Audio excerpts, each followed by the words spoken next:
I've spent the last 2 months going through pay records, military finance documents, veteran memoirs, and declassified reports from both the Australian War Memorial and U.S. National Archives. What started as a simple question about soldier pay in Vietnam turned into something I never expected. A story about two armies fighting the same war, on the same soil, under the same sun, but living in completely different economic universes. The numbers that kept showing up made no sense to me at first.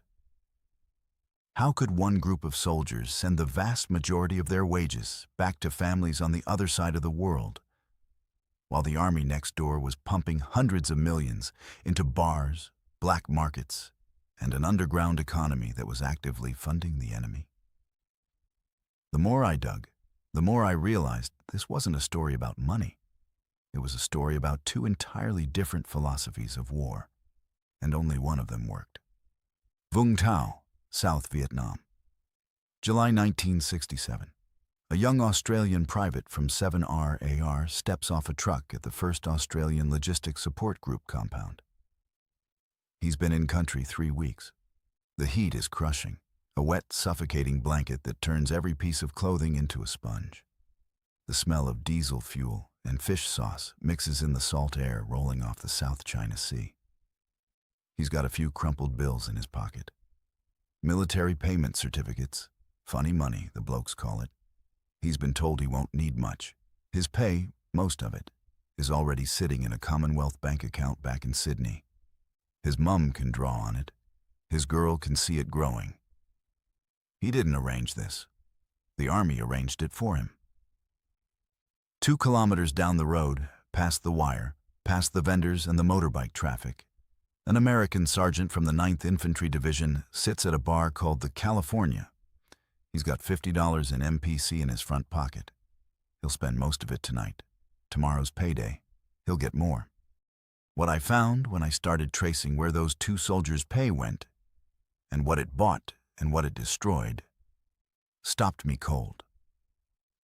Because the gap between those two pay systems didn't just reflect a difference in accounting, it reflected a difference in everything: discipline, strategy, morale, and ultimately, in who was winning the war and who was losing it from the inside out. When I first started looking into military pay during the Vietnam War, I assumed the basics would be roughly the same for everyone. Soldiers get paid. Soldiers spend money. War is expensive. End of story. I was wrong about all of it. The prevailing assumption among American military planners in the early 1960s was straightforward. Keep the troops paid, keep them supplied, and give them enough recreation to maintain morale. A soldier who can blow off steam is a soldier who can fight, one logistics officer wrote in a 1966 memorandum I found in the National Archives. It was a philosophy inherited from World War II, from the European theater, where GIs had liberated Paris and London and spent freely in allied nations whose economies needed the boost. But Vietnam wasn't France, and 1967 wasn't 1944. The U.S. military paid its soldiers in military payment certificates, a scrip currency designed to prevent American dollars from flooding the Vietnamese economy. The idea was sound in theory. In practice, it was a catastrophe. MPC traded freely on the black market. Vietnamese merchants accepted it at par with the U.S. dollar. Bar owners, brothel operators, and drug dealers built entire enterprises around it. One currency control report from 1968 that I uncovered noted that when Series 692 MPC was finally recalled, approximately $4.1 million in certificates were unaccounted for, floating somewhere in the Vietnamese underground economy. Come payday, every soldier reported to his military paymaster, saluted, signed a pay voucher, and received about $50 in MPC, one veteran recalled. The rest of his paycheck got deposited in his bank account back in the States. That was the system on paper. But the reality, as I found reading account after account, was that many young Americans, especially draftees, especially those who never planned on making the military a career, drew everything they could, and spent it fast. The logic was grimly simple. If you might be dead next week, what's the point of saving? The Australian system operated on an entirely different premise. Reading through the pay records held at the National Archives in Canberra, I found a structure that was almost paternalistic in its design. The Australian Army automatically deposited the bulk of each soldier's pay into accounts back home. Soldiers in Vietnam drew only a small amount of spending money in local currency, or MPC. The system wasn't just encouraged, it was the default. You had to actively fight the bureaucracy to get more cash in your hands, in country. We didn't really think about money over there. One Australian veteran told an interviewer for the Australian War Memorial Oral History Project. Your pay went home? That was just how it was. You drew enough for a beer at the boozer and maybe some smokes. That was the lot. Reading through these accounts, I kept thinking, how could two allied armies, fighting in the same country, end up with such radically different relationships to money? The answer, I discovered, went far deeper than pay stubs. To understand why the two systems diverged so dramatically, you have to go back to how each army arrived in Vietnam and what they brought with them besides rifles. Australia's military involvement began modestly in August 1962. When 30 military advisors, the Australian Army Training Team Vietnam, known simply as the Team, were deployed to assist the Army of the Republic of Vietnam. These weren't green conscripts. They were seasoned jungle warfare specialists, many of them veterans of the Malayan Emergency, where Australian forces had spent over a decade fighting communist insurgents in dense tropical terrain. The Malayan experience shaped everything about Australia's approach in Vietnam, including how soldiers handled money. In Malaya, Australian troops had operated in remote jungle bases with minimal access to towns and virtually no entertainment infrastructure. The culture that emerged was one of austerity and self-sufficiency. You didn't need money in the jungle. You needed your mates, your weapon, and your discipline. When the first Australian task force established its base at Nui Dat in the heart of Phuoc Tui province in 1966, it carried that culture forward. Nui Dat was deliberately austere. The base sat on a low hill along Route 2, surrounded by a defoliated perimeter of barbed wire stretching 12 kilometers. By 1969, it housed 5,000 soldiers. There were no nearby towns to wander into, no strip of bars, no red light district at the gate. The closest significant settlement was Vung Tau, where the first Australian Logistics Support Group maintained port facilities, a hospital, and support operations. But even access to Vung Tau was controlled and limited. Life at the Dot was, naturally, regimented. One battalion history recorded. Mail, movies, and the occasional concert at Luscombe Bowl, a natural amphitheater at the end of the base's main airstrip, were the primary entertainments. When Australian entertainer Johnny O'Keefe or singer Normie Rowe showed up, it was an event. One night, the command post received a phone call from soldiers complaining that the television image in the boozer wasn't clear, wanting to know if the problem was general throughout the task force. That was the level of excitement at Nui Dat. The American experience could not have been more different. By the end of 1965, the U.S. had committed 200,000 troops to Vietnam. By 1968, that number had surged past 500,000. The sheer scale of the American presence created an economic ecosystem unlike anything the war had seen. Around every major base, Bien Hoa, Da Nang, Cam Ranh Bay, Long Binh, a shadow economy erupted. Bars, massage parlors, souvenir shops, drug markets, and brothels. Senator J. William Fulbright would eventually declare, with grim accuracy, that Saigon has become an American brothel. The South Vietnamese government itself recognized the damage. In a diplomatic document I found from 1966, Vietnamese Finance Minister Vung Tau warned American officials directly that U.S. dollar expenditures had seriously disturbed the Vietnamese economy. The black market was flourishing. Dollars were feeding illegal transactions, including, he noted pointedly, Viet Cong financial operations.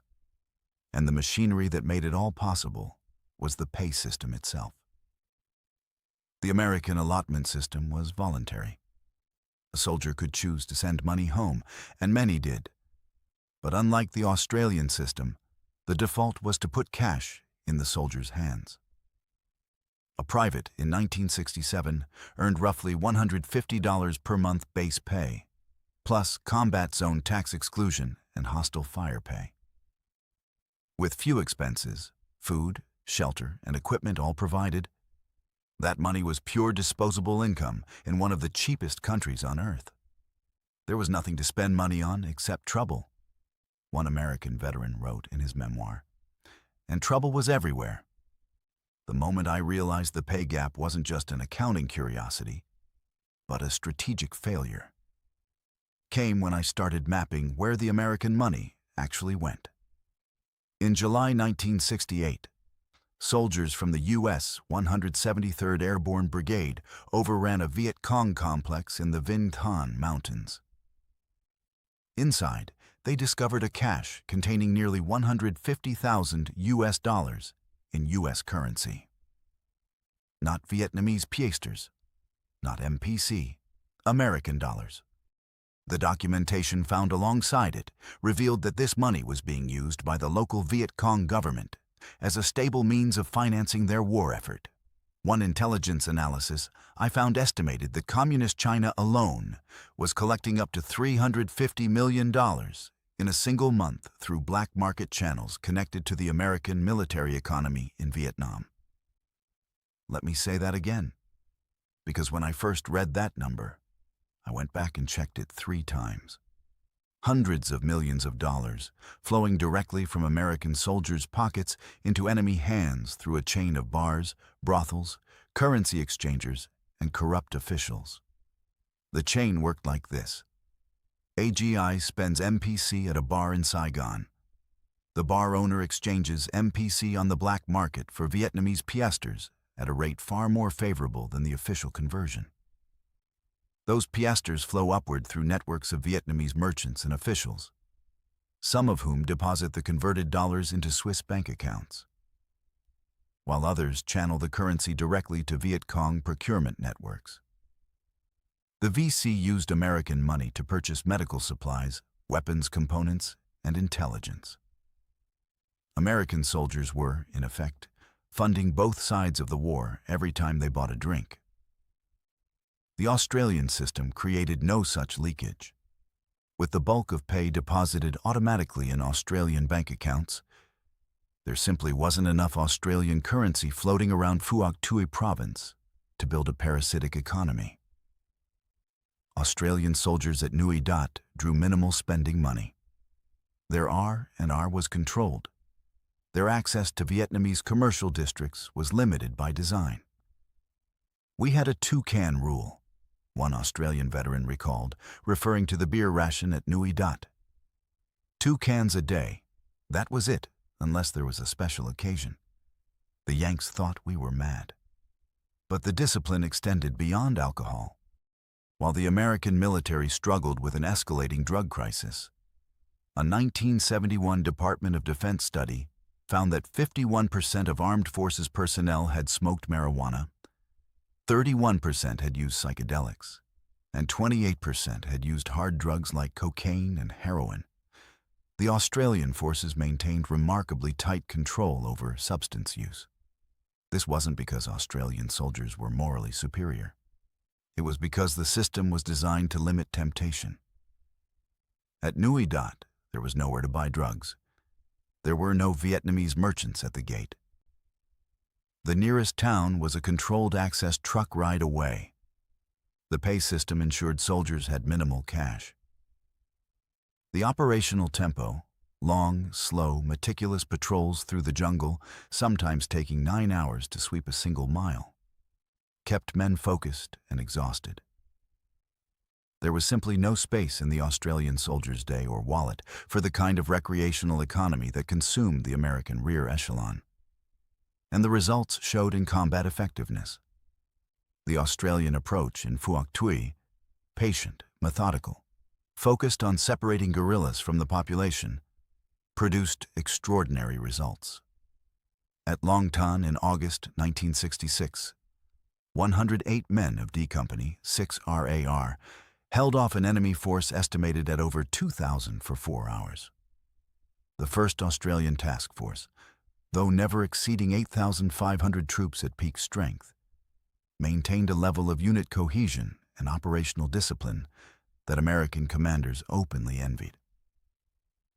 The Australian battalion has been described as the safest combat force in Vietnam, journalist Gerald Stone wrote in 1966. He noted that Australian patrols moved through the jungle with agonizing slowness and caution, a frustrating pace for anyone accompanying them, but one that avoided the lethal ambushes claiming so many American lives. Meanwhile, in the American rear areas, the crisis was accelerating. By the early 1970s, the U.S. military was experiencing what one colonel described as a dangerous deterioration of discipline. Fragging incidents, soldiers attacking their own officers with fragmentation grenades, became a terrifying new phenomenon. Drug use was rampant. Racial tensions simmered and sometimes exploded. A 1971 Armed Forces Journal article by Colonel Robert Haenel titled "The Collapse of the Armed Forces" described a military in freefall. And underneath all of it, fueling the bars, the drugs, the boredom, the despair, was money. Too much of it in the wrong hands, with no mechanism to control where it went. The more I mapped out the economic trajectories of both forces, the clearer the pattern became. The Australian system tightened over time. The American system bled out. By 1968, the Australian task force had refined its approach into a model that American observers studied with increasing interest. The base at Nui Dat operated as a self-contained ecosystem. Supplies came by sea through Vung Tau. Entertainment was internally produced. The canteen system provided basics. Pay continued to flow home automatically. Australian soldiers who went on R&R, typically to Sydney via a rotation system or occasionally to regional destinations, went with their own Australian dollars, spent in Australian or Allied economies, and returned. The money circuit was closed. Nothing leaked into the Vietnamese black market. The Americans tried to adapt. The MPC system included periodic conversion days, or C days, when all existing MPC notes were suddenly declared worthless and replaced with a new series. On C days, soldiers were restricted to base to prevent them from helping Vietnamese civilians convert old MPC to the newer version. It was an acknowledgement that the currency had escaped military control entirely. C days were chaos, one American finance officer recalled. Soldiers who'd accumulated more MPC than their records justified faced the choice of either trying to convert illegally or watching their illicit earnings become worthless paper. But the black market always adapted. Within weeks of each conversion, the new series MPC was trading freely in every bar and back alley in Saigon. The Americans also attempted to limit the cash soldiers could draw on payday. One veteran described the system. A soldier might have $200 in his account, but could only draw $10 on payday. But the workarounds were endless. Gambling in the barracks created informal cash economies. Money orders became a black market item themselves. Soldiers with entrepreneurial instincts, or simply those looking to fund a drug habit, found ways to monetize everything from cigarette rations to stolen military supplies. On the Australian side, adaptation took a different form. As the war progressed, Australian commanders became even more deliberate about controlling their soldiers' exposure to the Vietnamese economy. The civic action programs run by Australian forces in Phuoc, medical aid, infrastructure projects, agricultural assistance, were designed to build relationships with the Vietnamese population without creating economic dependency. "We weren't trying to buy hearts and minds," one Australian civil affairs officer told an interviewer. "We were trying to earn them. There's a bloody big difference." The Vietnamese counter-adaptation was revealing as well. The Viet Cong and NVA quickly learned to exploit the American economic footprint. Every dollar that flowed into the black market was a dollar the enemy could use.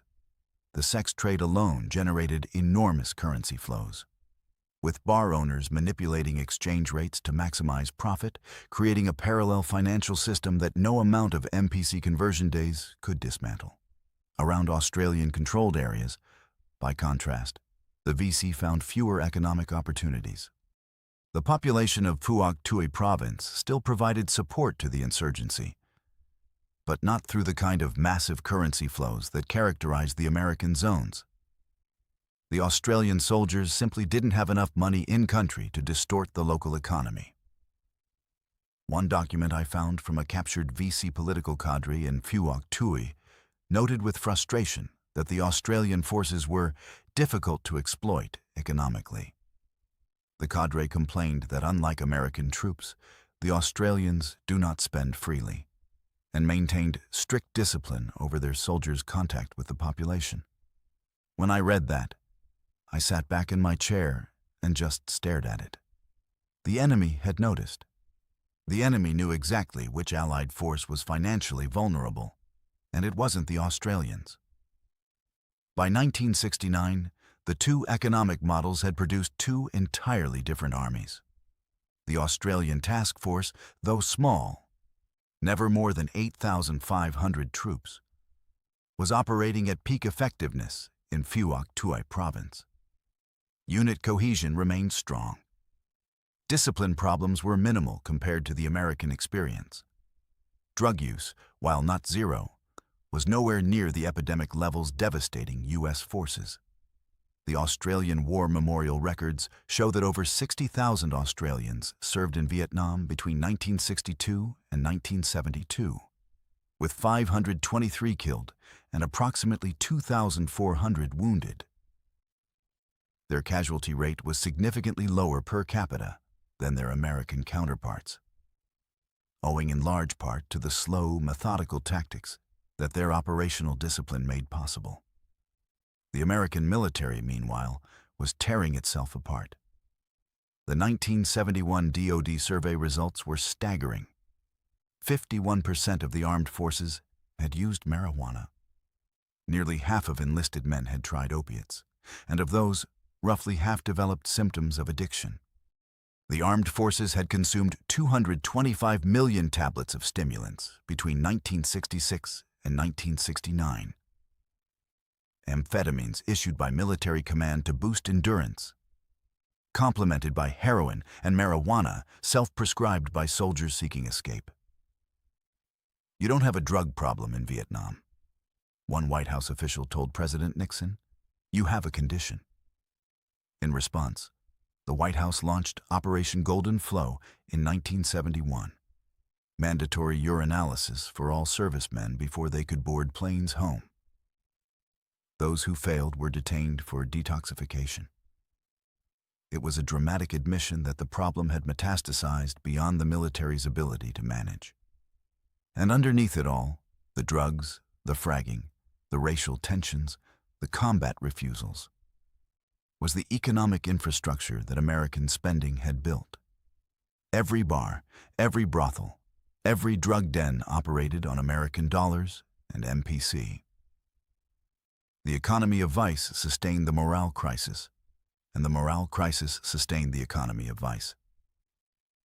It was a feedback loop with no off switch.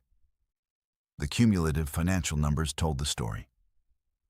The U.S. was spending billions annually on the war itself, but the ancillary economic damage, the inflation of the Vietnamese economy, the corruption of Allied institutions, the direct funding of enemy operations through currency leakage, represented a hidden cost that no Pentagon budget could capture. The Australian model proved that an alternative was possible. By keeping soldiers' money out of the local economy, maintaining austere base conditions, controlling R&R access, and fostering a culture of operational discipline inherited from Malaya and Borneo, the Australians demonstrated that you could fight a counterinsurgency war without economically colonizing the country you were trying to save. "I came home with money in the bank," one Australian national serviceman said in a post-war interview. "Bought my first car, put a deposit on a flat. Blokes I knew from the American side came home broke, or worse." That quote haunted me for days after I found it, because it captured something that all the statistics and policy documents couldn't: the human cost of getting the economics wrong. American soldiers, many of them draftees, many of them barely 20 years old, were given more money than they could responsibly spend, in an environment designed to extract every cent of it, surrounded by temptations that would have broken harder men, with no institutional guardrails to protect them. And then they were blamed for the consequences.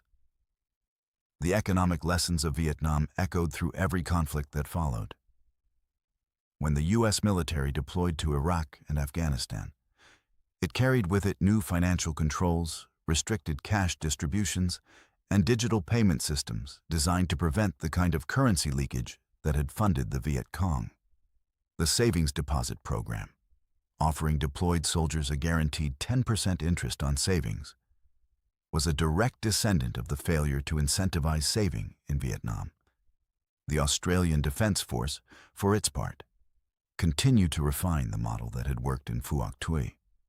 Tight financial controls, limited cash distribution in operational theaters, and automatic pay deposits remained standard practice. But the deeper lesson, the one that I kept coming back to as I closed the last folder and turned off the microfilm reader, isn't really about money at all. It's about what a military owes its soldiers beyond a paycheck. The Australian system protected its soldiers, not just from enemy fire, but from themselves, from the boredom and despair and temptation that rear echelon life in a war zone inevitably creates. The American system, with the best of intentions, put cash in young men's hands and sent them out into an economy designed to take every last dollar, and then channeled those dollars directly to the people trying to kill them. I started this research thinking I'd find a story about pay scales and bank transfers.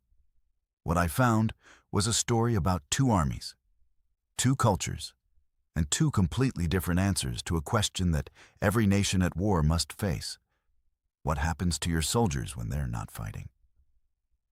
The Australians sent their money home. The Americans spent theirs in country. And the difference between those two choices shaped everything that followed.